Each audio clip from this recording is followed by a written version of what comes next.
Hi everyone, my name is Chelsea Ranck, and the photograph I chose to research is titled Kent State, photographed by John Philo. This photograph was taken during the Vietnam War era on May 4, 1970, on the campus of Kent State University. The National Guard had entered the campus a few days prior and were now attacking the Vietnam War protesters.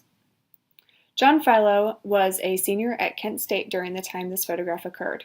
He was equipped with a Nigromat loaded with Tri-X film and was exposing at 1/500th of a second at an f-stop between 5.6 and 8, and had initially dropped his camera and begun to flee the scene before gathering himself and documenting what occurred next. Philo's whereabouts began in the photography lab when the shots rang out just after noon on that day. During the confrontation and ensuing chaos, he ran out when he thought blanks were being shot. With only a few frames left, he was able to capture the 14-year-old runaway named Marianne Vecchio as she kneeled over the bleeding body of Jeffrey Miller. The image shows Jeffrey Miller's body lying in the street and Marianne entering the frame with welling emotions. Marianne was actually a runaway from Florida who happened to be on the campus during this weekend. Students said a rally was going to occur on Monday, so she attended. Guards had been called onto campus to respond to protests that weekend leading up to the rally against the Vietnam War. 4 students were killed that Monday, along with 9 who were injured. Due to the quick decisions Philo made prior to this photo, the composition is actually pretty well framed. The shot is fairly symmetrical, with Marianne and Jeffrey centered with bystanders scattered in the grass. The contrast of the road against the textured field provides a background for the people who were caught in the snapshot. Viewers also get a sense of movement as people are mid-step while Marianne's hands are thrown up in a fit of emotion. Even the visual triptych by the 3 main figures is equally proportioned. From another perspective, according to David Perlmutter, who wrote Photojournalism and Foreign Policy, Icons of Outrage in International Crisis, quote, "This photo is technically poor. It violates the techniques of photography because, quote, a fence post grows out of the woman's head," end quote. This compositional error prevents it from falling into the striking composition category of an iconic photo, end quote. Keep in mind that Philo was mere inches from being shot himself during these snapshots.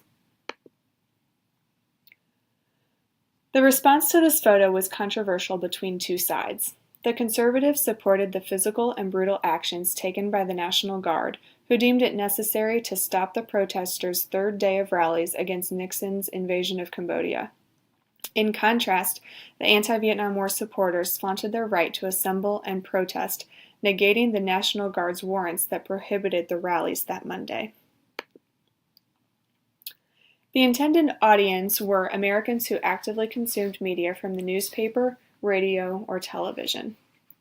A woman is a more appropriate vessel for this public emotional response. The woman is positioned between 2 males, the one lying motionless on the ground and the one standing beside her seemingly unmoved.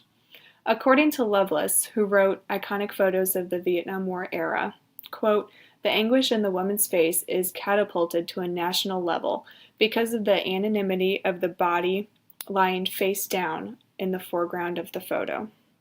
The image is only a single snapshot of the events that occurred on May 2nd, 3rd, and 4th. On the 4th, Philo captured this iconic image, and he stated how that developed. Quote, "The reason I had to get the pictures out was that the initial radio reports, while the students were camped in front of the guardsmen, said that 2 guardsmen and 2 students were killed in a shootout at Kent State. And those incorrect reports stayed for a number of hours, at least enough to convince me that this was going to be whitewashed. So I had to get my pictures out." This was stated from an interview he did with CNN. What makes this image powerful? The expression on Marianne's face is the eye-catching part of this photograph. From there, we can see her anguish and plea for help as Jeffrey's body lay still. With further investigation, we know that Jeffrey was heavily involved in the anti-war protests, and his opinions differed from those of the government.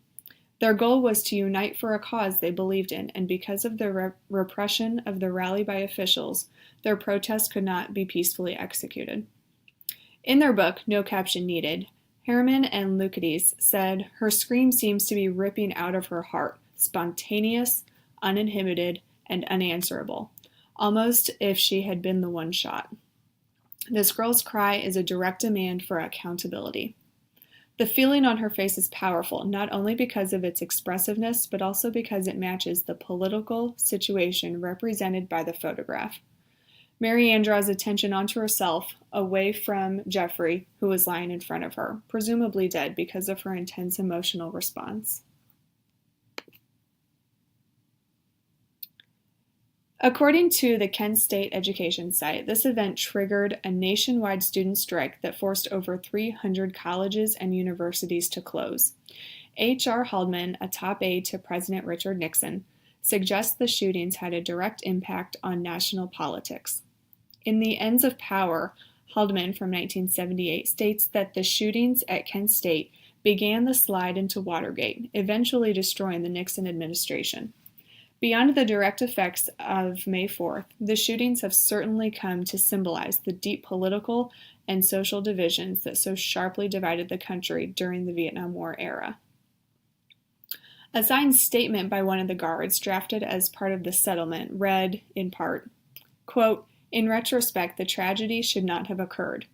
The students may have believed that they were right in continuing their mass protest in response to the Cambodian invasion. Even though this protest followed the posting and reading by the university of an order to ban rallies and an order to disperse, some of the guardsmen on Blanket Hill, fearful and anxious from prior events, may have believed in their own minds that their lives were in danger. Hindsight suggests that another method would have resolved the confrontation." Photographer John Philo won a Pulitzer Prize for his famous image of 14-year-old Mary Vecchio crying over Jeffrey Miller's fallen body just after the last shot was fired on the Kent State campus that day. However, this image is hardly the only lasting legacy of the events on May 4th, 1970. The two images here that show the differences between two pictures that were published in the media. John Philo's photo, there is a fence post that goes right behind Mary Ann, and that is shown on the right picture here. Some magazines got rid of it because it was distracting, and so they cropped it so it was just Jeffrey Miller and Mary Ann. But in the original, you can see more students that are shocked, and you can kind of see the faces of them surrounding them. And those are my sources. Thanks so much.